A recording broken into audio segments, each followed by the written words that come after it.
if you know what this video game is or any of the lore, you already know where I'm going with this.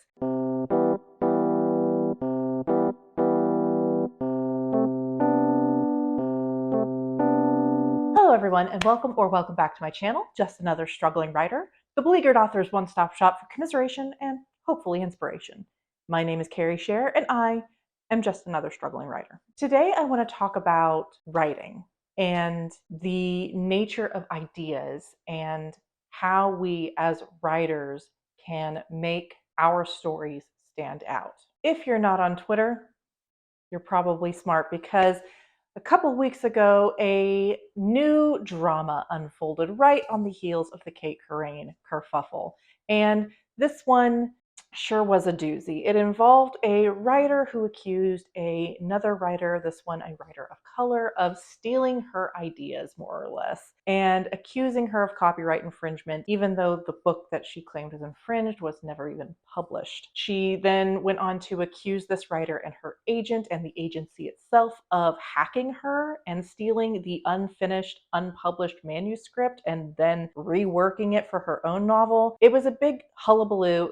A lot of it was ridiculous. She fell back on racist tropes and a lot of right-wing propaganda, and it was just not a good time. I was planning on making a full breakdown of this whole drama, but the affected author in question, Marv, went out and said that she would prefer that we no longer talk about this drama and instead move forward and focus on the eventual release of her book, which does sound really rad, by the way. So I'm not going to be focusing on the drama itself. If you're looking for a detailed breakdown, Rachel Reeds has a really good video just compiling all of the screenshots and some of the back and forth that went on between this author and Marv. I'll link to that in the description below so you can go and get caught up if you were lucky enough to not have witnessed it firsthand. What I do want to talk about today is the central conceit at the crux of this unpublished author's argument, which is that her ideas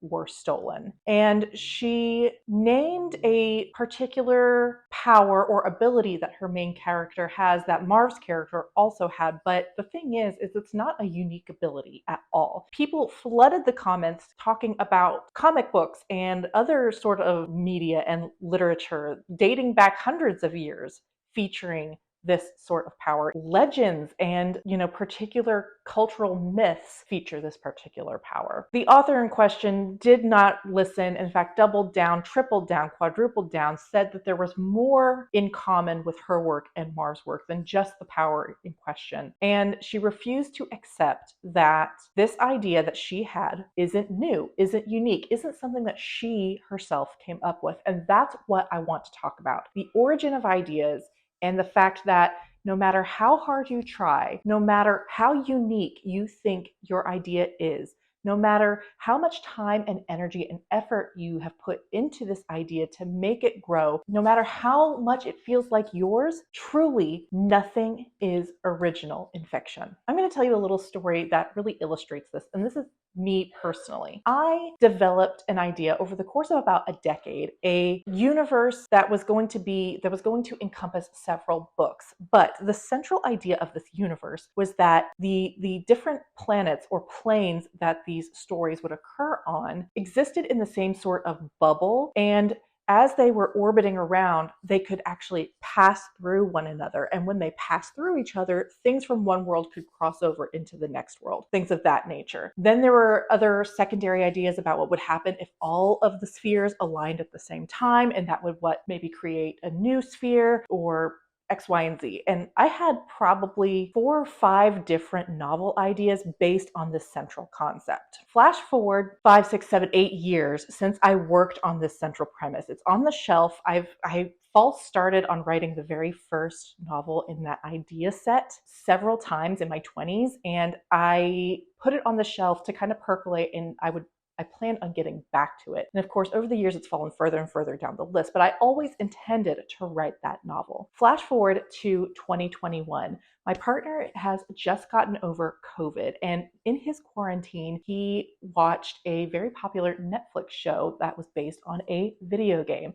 And if you know what this video game is or any of the lore, you already know where I'm going with this. He was telling me about the TV show. I'd only watched bits and pieces of it. I never played the video game before, but I was kind of interested in watching the show because I didn't have to commit time to playing the first and second and third games. I could just watch the show. So he was kind of telling me a little about it, and he has this funny thing where once he starts telling you something, especially about something he's into, he goes into all of the gritty details. And so he started telling me about the background lore of this world. And wouldn't you know it, it was the exact same idea I had of worlds existing in the same space and then passing through each other. If you're familiar, you already know that this is the lore of The Witcher. I will never forget listening to him tell me these details, as every single one lined up perfectly with what I thought was a unique idea that I came up with completely independent of that world. Again, I'd never read any of the books. I'd never played any of the games. I'd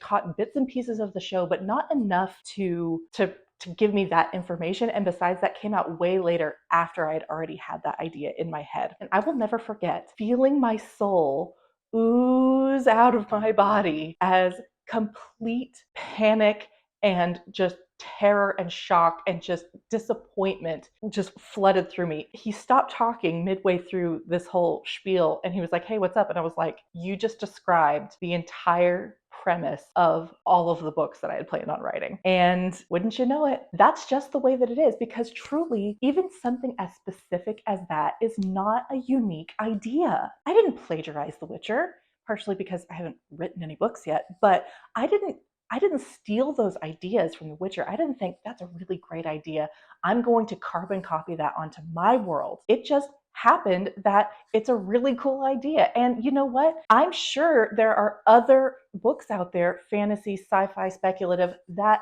borrow or that lean on similar premises as that. That's not copyright infringement. In the same way that She Who Will Not Be Named wrote the Boy Wizard series that shall not be named, that idea in and of itself is not unique either. There are tons of stories out there of an unlikely hero being whisked away to a school where he is taught new skills, where he becomes a person of importance or someone that matters or someone that changes the course of history. That is not unique. And I say all this not to discourage anyone or tell them to be careful with their ideas because someone else has done it first, or tell them that they can't write their ideas because someone else has done it first. What I'm saying is that you need to let go of the idea that your stories, your little thoughts and your little plot bunnies and your little ideas are not special. They are the building blocks of every fundamentally good story. What makes your story a good one is you and how you choose to write it and how you choose to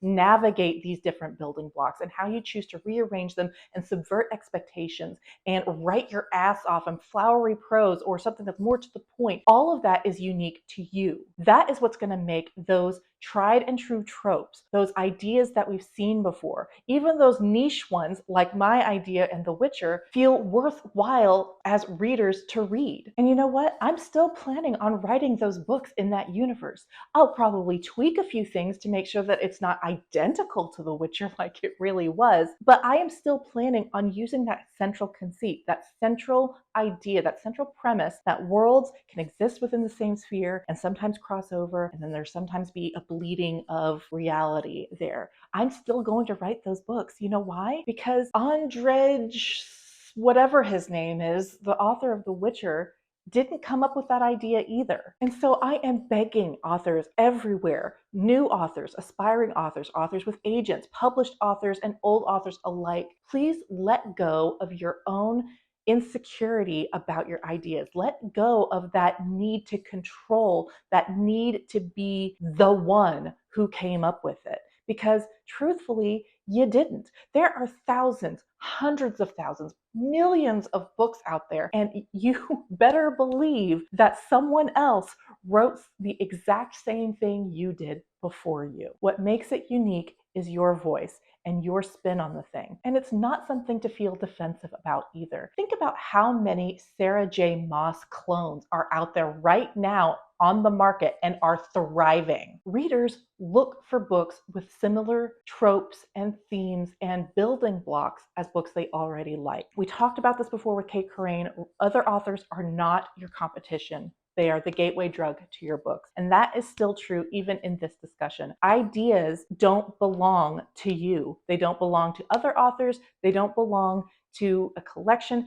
They just are out there that for anyone to tap into. And I encourage you guys to tap into them at will. Don't be afraid, and don't think you can put your own name on it either. Don't be another Felina Hawkins. Don't be another Kate Crane, and definitely don't be this unnamed author going onto other people's Twitter accounts and yelling at them for stealing an idea that never belonged to them in the first place. Have fun with your writing. Put your own unique spin on it. Tell it in your voice. That is going to be what gets readers. And most importantly, have fun. That's everything I have for you today. I hope if you're a writer that you keep writing and that you're not afraid of your ideas being stolen, or that your ideas are being copied, or that your idea isn't original, because that's already happened. It's not. It's not that it was copied or stolen. It's that it wasn't yours to begin with to be taken. But I hope that doesn't scare you, and I hope it doesn't put you off of writing. I hope it encourages you to lean into it more and make it your own. As always, if you like my content, please like and subscribe, and I will see you in the next video. Bye.